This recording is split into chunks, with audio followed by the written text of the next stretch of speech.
বিষ্ণুনবী বলেন জাহান্নামের সবচেয়ে হালকা আযাব কি হবে শোনো। জাহান্নামের সবচাইতে হালকা আযাব হলো ওই ব্যক্তির আযাব যার পায়ে দুটো জাহান্নামের আগুনের জুতা পুড়িয়ে দেয়া হবে। ওই আগুনের উত্তাপে তার মাথার মগজগুলো ভাতের মারের মতো টপ টপ টপ টপ করে বেয়ে বেয়ে পড়বে।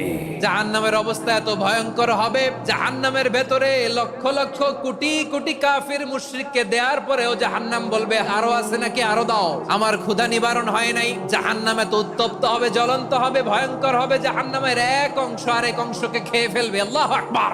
ফেরেশতারাও টালমাটাল হয়ে যাবে। জাহান্নামের রক্ষী ফেরেশতারা কি করবে তারা নিজেরাও বুঝতে পারবে না। কোটি কোটি মুশরিক কাফিরদেরকে জাহান্নামে নিক্ষেপ করার পরেও জাহান্নাম ঠান্ডা হবে না, শান্ত হবে না, বলবে হাল মিন মাজিদ, আরো আছে নাকি, আরো দাও।